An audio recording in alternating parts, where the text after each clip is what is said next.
Okay, I bit the bullet and I removed the K-Jet unit. I pretty much had to anyway if I was going to replace those mounting bushings. So, got to remove all the pipes, of course, and this bracket that holds the pipes in some place, and then this big clamp down here. This hose, I guess, is coming right off the turbo, so it's boosted pressure. I'm going to see how much that costs because I'm down in here now, right? And there's the unit sitting there. So now I can get it cleaned up. It looks pretty disgusting.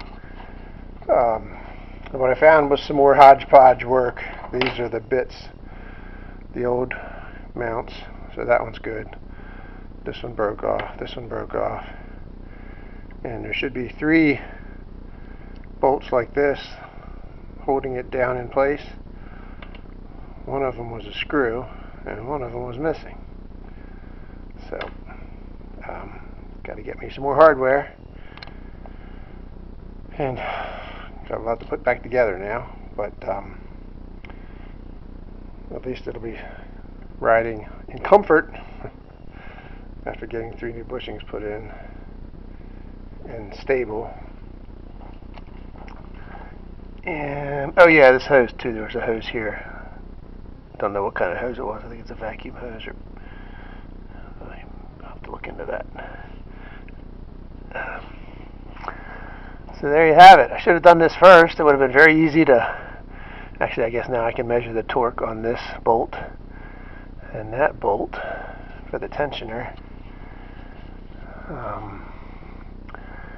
So I collected all of those banjo bolts up here and arranged them in the same layout that they were in on the actual K-Jet, and I noticed 1 or 2 of them I think is short a washer. Oh, maybe not. I guess not. Nope, they're all good. Oh wait, nope, that one. That one, maybe. I'll go double check it.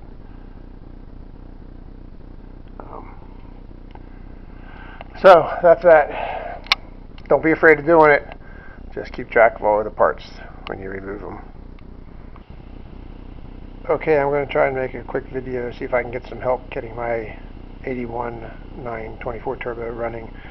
I found a checklist that I started working through. I didn't understand all of the directions, but I was able to check at the warm-up regulator that there's 20 ohms of resistance there, not infinite, which is what it should be.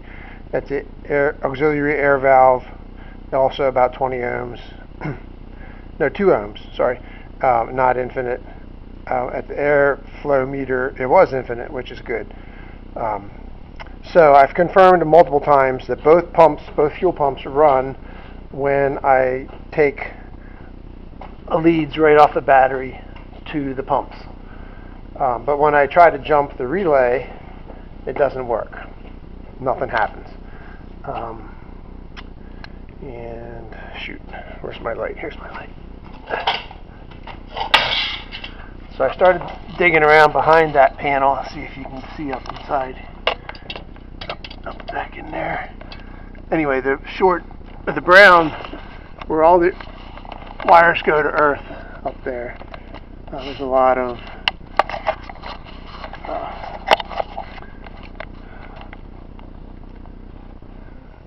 as you can see, a lot of corrosion. Maybe that's it. So I'm about to get on my back and pull all those wires off and try to clean them all. But that, of course, doesn't sound like fun for a guy that's in his 60s. I removed the seat to help make it easier. But I'm hoping somebody else might have some experience. PM me if you do, and I'll get back in touch with you as soon as I can. Thank you. Alright, so part 1 of the fuel system was taking care of the gas tank, removing the fuel injectors and cleaning them, and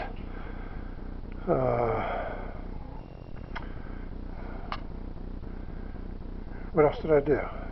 Oh, the fuel filter, yeah. replacing the fuel filter, which is right here, by the way.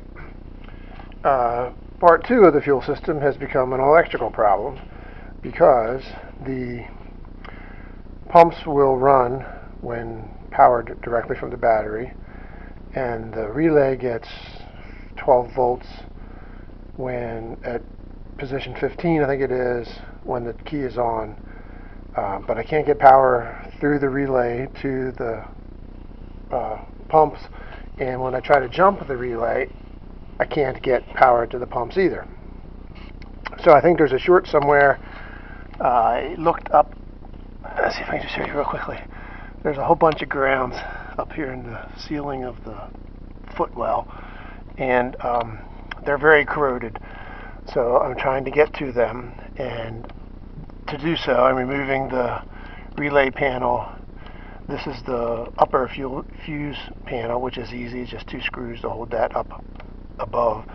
But getting the relay panel is not so easy, and I can't find any real information on how to do it. So I've gotten it pretty far out. There is just one screw that holds the cover on the relay panel. And I've disconnected all of the back sides of all of the relays, and I really don't want to disconnect all the things from these little panels for different relays. The upper ones, I guess the lower ones, I've been able to pull the plugs off the back. So I'm trying to figure out how to remove these little panels. And once I can do that, then I'll be able to get this down out of the way. I need to figure out a way to get more battery life to this camera, or get a new camera. Anyway, disconnected these plugs as well to get this out of the way. That was easy. No different sizes, no worry about getting them on wrong, and they've got these little pins in the middle, so you can't really do them wrong. Anyway, so I'm trying to get these little panels off of the relay holder, and then this will come out of the way. I can push all the wires back through this bracket that the relay panel mounts onto. But I haven't figured out how to get those little relay panels off. It's pretty apparent that they come towards me based upon the slot that you can see is on that bracket. You can't go out the back end, but I can't figure out how to get them to come forward either. So I've got to figure that out, and then I'll get back to you. Alright, so a moment of observation. I noticed that there's a top slot as well as the bottom, so that you can stack them on top of each other, right? So I just took a pair of needle nose pliers at the base of them and wiggled them back and forth, and they started coming out. So now I've numbered them on the side.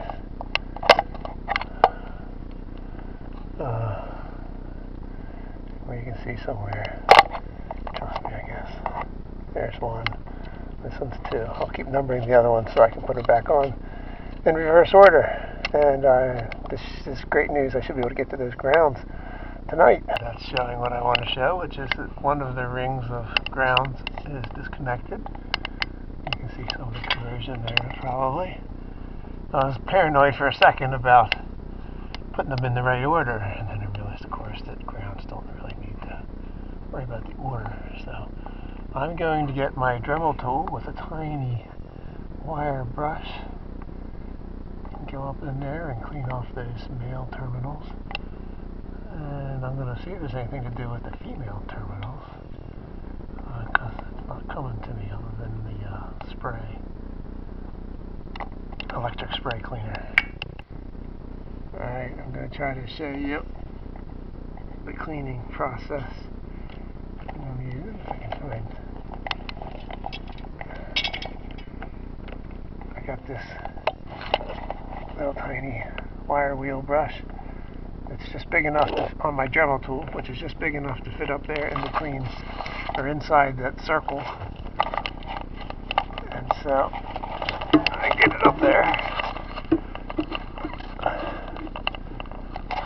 I've lost my light now.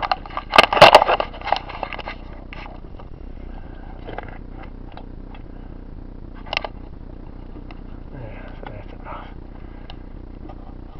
and just get up there and hit the button.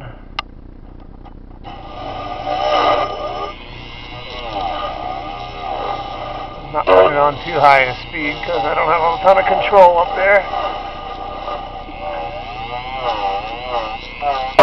And I guess you get the idea, and then I go around the outside as well. Alright, to clean the female ends, I'm going to use this spray cleaner. I gloved up because I'm going to hold all of them in my hand. Ah, darn. That hurt. That was the spade, or the stub for the steering wheel. So I'm just going to hold all of them together like this and like that, and spray the heck out of them. Hopefully the nails look nice and clean up there, nice and shiny, so I think they'll be good. Alright, we're getting ready to start part 2 of redoing this relay panel. I've got it most of the way back in. I just wanted to share a couple recommendations to you if you're going to do this job. One is to consider marking the orientation of the relays. They are not likely to get far out of shape, but it would be nice, easy visual to have that marked up. Secondly, would be to consider noting somehow any disconnected or unconnected wires. I had a couple, and I wish I had put like some blue painter's tape or something on them to help keep them straight, because I did disconnect another one, and it's just a little unnerving to have these loose wires around this area and doing all this work and then not being sure that you're connecting all the wires that are supposed to be connected. It's hard to see up underneath here, so let me just back up real quick. I didn't say this before, I don't think, but you definitely want to remove the seat out of the way. It makes it a whole lot easier. Basically, I'm 6'2", so I end up putting my butt all the way back here so I can get my head under the dash. I removed the steering wheel, of course, as well to make it more accessible. So yeah, you've got to do some move things. It's always this way with these old Porsches. You got to move stuff out of the way to get to the stuff that you need to fix. So what else? Oh yeah, these pieces here can act like a kind of a shelf to hold this thing up out of the way when you're connecting things. And then another tip would just be to plan the sequence of which you're going to reconnect things. It probably makes sense to do the reverse of what you did, but it may not, right? Like I think I actually connected the wires on the middle section of the board here before I did the blocks on the top that some of the relays sit on. There. So I think that's pretty much everything for now. It's not quite as bad as I thought it would be, at least so far. It's not done. So, don't be put off from doing this. I think I will hopefully finish up.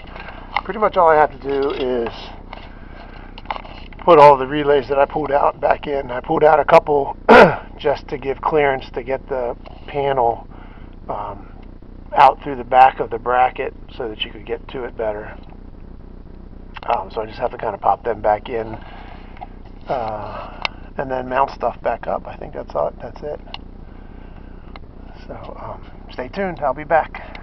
Okay, I've got everything put back in order, all the relays. So don't be a dope like me and mark your relays so you know where they go when it comes time to put them back. Just pull them all out and number them as you pull them out and put them back.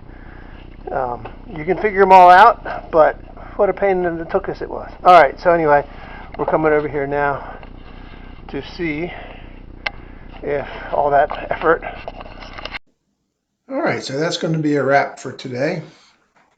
hopefully come back soon and to see another video where I'll actually be testing the fuel system and maybe even getting to start this car. Take care.